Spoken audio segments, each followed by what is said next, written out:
Get my next guest out, a homegrown talent who's conquered Hollywood and starred in some of my favourite films of recent years. It's the amazing Will Poulter.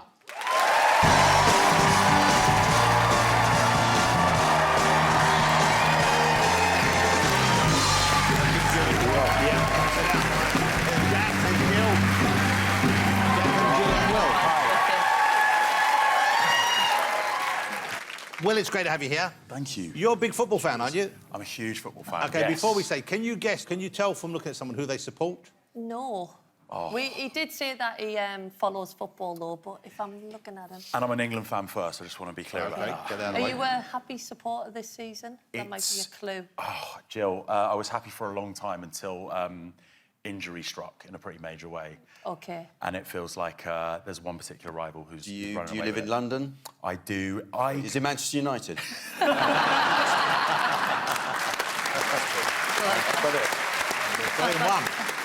I do appreciate the dig at Manchester United, if that's a clue. OK. Arsenal? Yes, correct. Fan of the Gunners. You've worked with Jack in the past. Like, early in your acting career, you had a job with Jack. Do you remember this? I do. I think I played Obnoxious Child, which wasn't a challenge. Yeah, I think actually the name of the part was Sweet Throwing Boy. Yeah, yeah. And it was a great honour for me. As in confectionery, I didn't call you sweet. No, true, no. Just to be bring clear. me a sweet throwing boy.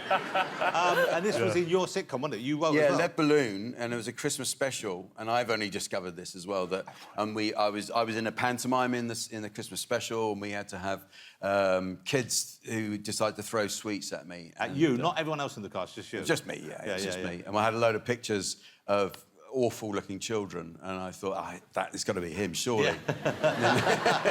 Hold it, so 2008, how old were you then?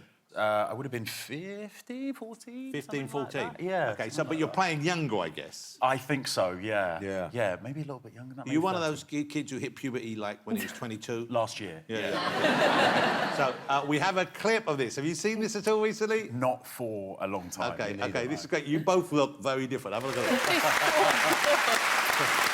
Bring back Lead Balloon. So that's one of your early gigs. When did you realise, what was your first acting role? When was it you thought, OK, I'm on a stage, I'm on something, and this is what I want to do? Oh, wow. It would have been at school. You know, I was, like, pretty hopeless at school. I come from a family of medics, so they're all very bright, and I am not. And I kind of gravitated towards the arts and drama, and I got to do a performance at school, and I actually played Cilla Black. Was the first role I ever did.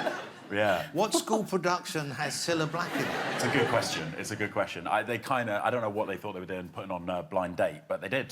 So Blind Date? Yeah. I was hoping it wasn't a nativity. So Blind Date, so you played Cilla? I played Cilla. And what, you were dragged up as Cilla? I was in a black sequin dress and a wig and lippy, and I couldn't get out from between the curtains, so I climbed underneath the curtains, and everyone laughed at me, and I thought, oh, people think I'm funny. And so, yeah, that was the start of it. Did you always want to be a footballer? I think I've asked you before, but you were dabbling in other things. But when was the moment when you thought, this could actually work for me? I could do this professionally? Yeah, I never remembered a specific moment. It sounds dead cheesy, but I just loved football from such a young age, and being 5, 6 years old, I was the only girl that did it, and I remember getting called up for a boys' team, and I actually got player of the match, and then when they give us the trophy, it said man of the match on it, and they were like, oh no, the girls won it, we'll change it to girl of the match, but I wanted them to keep it as man of the match because I didn't want people to think I was just getting it for being a girl, but the Sunderland Echo, massive newspaper,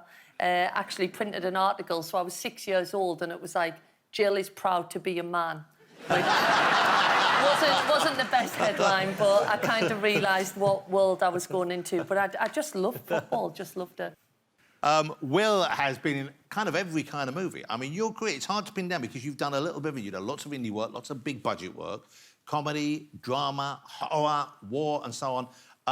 Let me ask you about your new films coming out now. It's kind of more, I would say, it's sort of comedy, but sort of horror. Is that right? Yeah, it's kind of a bit of a mashup of things. OK, it's called Death of a Unicorn. It's in cinemas now. What's the story? Don't give too much away, but what's the story? Yeah, so the story is about a father and daughter, played by Paul Rudd and Jenna Ortega, and they hit a beast on the road. Turns out to be a unicorn. Elliot, the character played by Paul Rudd, is on the way to visit the Leopold family. So that's the matriarch there, played by Taya Leone. Patriarch, played by Richard E. Grant. And when the patriarch of the family finds out about this unicorn, he tries to kind of like steal its properties. But you play a kind of a bit of an arsehole in it, don't you? That is correct. Yeah, That's also correct. Yeah. That whole family, in fact, are The worst people you can imagine. Yeah. And I'm going to show you a clip in a bit. But I noticed you wear some quite unusual outfits in it as well. There's some serious fashion crimes in this film, I'll be honest. What was your favourite of the ones you wore? We just kept laughing at the fact... I just am sort of quite a silly-looking human being. And so we kept kind of laughing at the fact that, like, if we went for really short shorts and sort of maximised the amount of pale, lanky legs on show, it might make the dialogue funnier. And that's not a dig at the writer, that's a dig at me. But yeah, it was often short shorts and dress shoes without socks. So it was just to maximise the runway. It was fun to collaborate with the I say this in the nicest possible way. You've never looked worse. Thank you, sir. OK, let's have a look at the clip. It's out in cinemas now. I've seen it. It's a lot of fun. Have a look at it. Death of a Unicorn, starring young Will here. It's out now. It's a lot of fun. Go and see it. Here's the thing, Will is so hot at the moment. He's got 2 movies out, one which is just in cinemas now, but he's got a new movie coming out on the 18th of April called Warfare, a very different movie. How would you describe Warfare? This is a very literal depiction of a real event. It's actually co-directed by the gentleman who experienced the event. So, and all the people that we see in the film, they're all based on people who are actually there. So it's like a literal kind of transference of what happened. Correct. We all have a real-life counterpart. Some of those individuals are active. So the gentleman that I represent is still active. And I was Did you meet him? I was with him a couple of days ago. Yeah, I actually went surfing with him in San Diego. Don't recommend going surfing with a Navy SEAL. They are a lot better than you. And I guess you had to immerse yourself in the world, because I get the feeling that there's a real bond between you and the actors on screen, which you would imagine people in a unit serving together would have.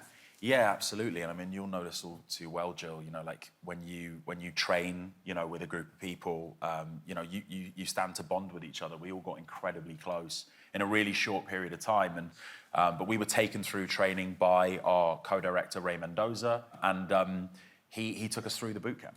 Did it help having done that scene with me? That's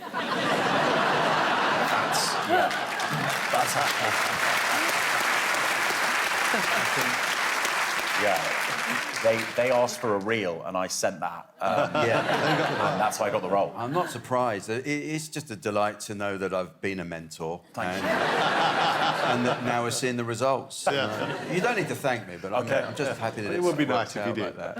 Actually, I do have something for you, Jack. What's that? Just... Thank you. Now it's all better. Now that makes up for it. Did you give each other's nicknames in the squad? Did you have something like that? We did all develop nicknames, yeah, which kind of came about through like various different circumstances, and we got some funny ones in there. What was your nickname? I was called Daddy. Called Daddy? I was called Daddy. OK, I don't know if I should ask how that came about. No, nothing untoward. I played the officer in charge, so I was very fortunate to take on this leadership role.